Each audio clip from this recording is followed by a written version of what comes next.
আমি পদ্মজা উপন্যাসের আমির হাওলাদার পদ্মজাকে যে সর্বশেষ চিঠিটা দিয়েছিল, আমি এখন আপনাদেরকে সেই চিঠিটা পড়ে শোনাচ্ছি।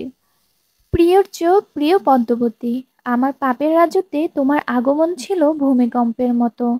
যখনই দেখি তুমি দাঁড়িয়ে আছো, আমার হৃৎপিণ্ড থমকে যায়। চোখের সামনে 6 বছরের গড়ে তোলা ভারী দেয়াল ভেঙে চুরমার হয়ে যায়।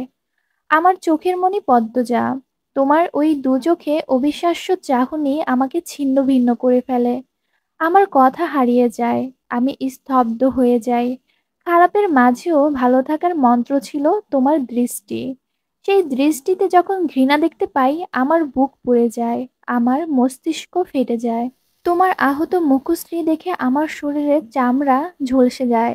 তোমার চোখের জল দেখে সমুদ্র আছড়ে পড়ে মাথার উপর। আমার মিথ্যেচার, আমার প্রতারণা তোমাকে কষ্টের ভুবনে ছুঁড়ে ফেলে। বিষাদের ছায়া ঢেকে যায় তোমার চোখ। সেই বিষাদটুকু মুছে দেওয়ার অধিকার আমি হারিয়ে ফেলি। যদি পারতাম আকাশের মেঘ হয়ে তোমার কাজল কালো আঁখি ছুঁয়ে সবটুকু বিষাদ ধুয়ে মুছে সাফ করে দিতাম। আমার প্রথম ও শেষ ভালোবাসা, তুমি একটু দূরে সরলেই যে আমি মনে মনে পুরো পৃথিবী ভস্ম করে দেওয়ার ইচ্ছে পুষি। সেই আমি পরিষ্কার দেখতে পেলাম তোমার আমার পথ চলা এখানেই শেষ। আমি শান্ত পাথরের মতো স্থির হয়ে যাই, গন্তব্য হারিয়ে ফেলি। এই ভুবনে তুমি আমার শেষ আশ্রয় ছিলে। আম্মার সাথে তখন যোজন যোজন দূরত্ব। তোমার ঘৃণাভরা চাহনি আমাকে চোখের পলকে পুড়িয়ে দেয়।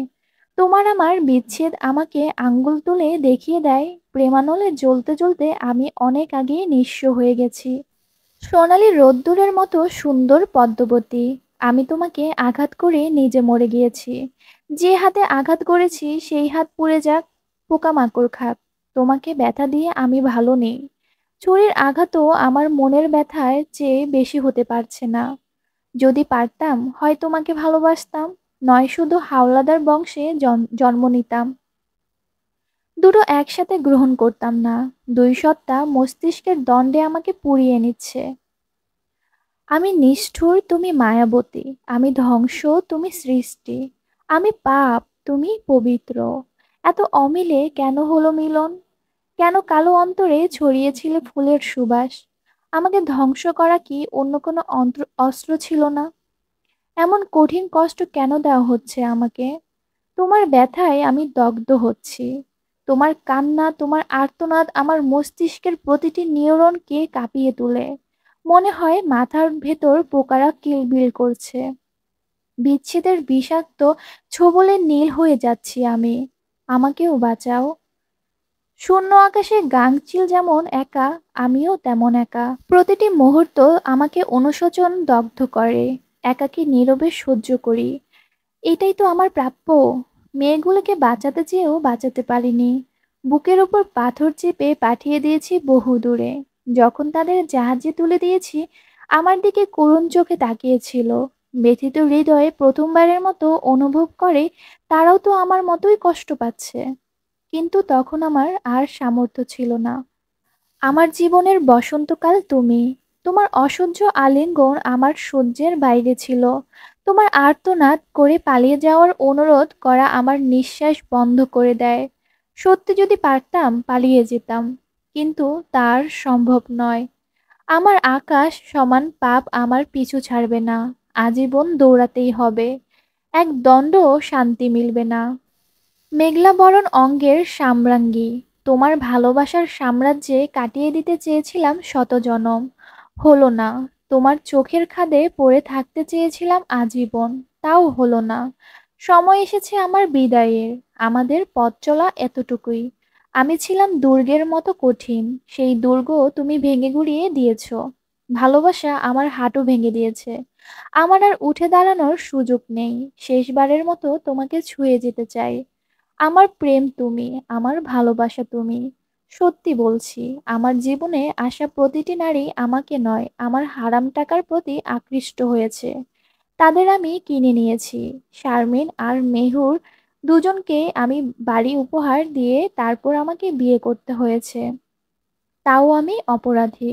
আমি তাদের ঠকিয়েছি, প্রতারণা করেছি, খুন করেছি। আমি অনুতপ্ত। বড্ড আফসোস হচ্ছে, বড্ড আক্ষেপ থেকে গেল। ওপারে আমি তোমাকে পাবো না। আমার মতো ঘৃণিত ব্যক্তি তোমার পাশে দাঁড়াতে পারবে না। আমার জায়গা হবে জাহান্নামের কোনো এক দুর্গন্ধময় জগতে। তোমাকে দেখার তৃষ্ণা, তোমাকে ছোঁয়ার আকাঙ্ক্ষা আমার মিটল না।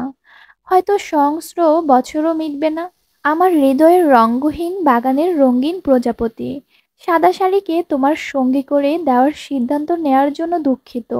তুমি মুক্ত হবে, পাখির মতো উড়বে, শুধু আমি থাকবো না পাশে। আফসোস। চিঠির শেষ প্রহরে এসে হাত কাঁপছে, চিৎকার করে কাঁদতে ইচ্ছে হচ্ছে। এই পৃথিবীতে আমি আরেকটু থাকতে চাই। এই পৃথিবীর সবুজ বুকে তোমাকে নিয়ে প্রতিটি ভোর হাঁটতে চাই। আমাদের ভালোবাসার জ্যোৎস্না রাতগুলো আরেকটু দীর্ঘ হলে কি এমন হতো? আমাদের প্রেমের পরিণতি এত নিষ্ঠুর কেন হলো? তোমার এই ঘোলা চোখের মায়াজাল ছিঁড়ে চলে যেতে ভীষণ কষ্ট হচ্ছে, কিন্তু যেতে হবেই। আর থাকা যাবে না। সময় পেরিয়ে যাচ্ছে। তোমার কোনো ক্ষতি হওয়ার আগে আমাকে সব কীটদের নিয়ে এই পৃথিবী ছাড়তে হবে। আমার আধার জীবনের জোনাকি, সৃষ্টিকর্তাকে বলে আমাকে যেন আরেকটা সুযোগ দেওয়া হয়। এই পৃথিবীতে আবার যেন পাঠানো হয়। পৃথিবীর বুকে তো জায়গা সম্পদের অভাব নেই। আরেকটা জীবন কি পেতে পারি না? তখন আমি কঠিন পরীক্ষা দেব। তোমাকে পেতে আগুনের উপর দিয়ে হাঁটবো। ভাঙা কাচের ধারে পা ছিন্ন ভিন্ন করে হলেও তোমাকে জিতে নেব। থাকবে না কোনো অন্ধকার, জগতের হাতছানি। তৈরি হবে তোমার আমার প্রেমের উপেক্ষান। আমাদের ভালোবাসা দেখে জ্যোৎস্না ও তার তারকবাজিরা জলমলিয়ে উঠবে। আমাদের আবার দেখা হবে। কোনো না কোনোভাবে আবার দেখা হবে। দেখা হতেই হবে। নিজের খেয়াল রেখো। ঠিকমতো খাওয়া দাওয়া করো। পূর্ণা মা হেমলতার কাছে নিশ্চয়ই ভালো আছে। চিন্তা করো না। পারলাম না আরো কয়টা দিন তোমাকে আগলে রাখতে। ক্ষমা করো আমায়। অতৃপ্ত আমি মৃত্যুকে তৃপ্তি হিসেবে গ্রহণ করেছি। ইতি আমির হাওলাদার।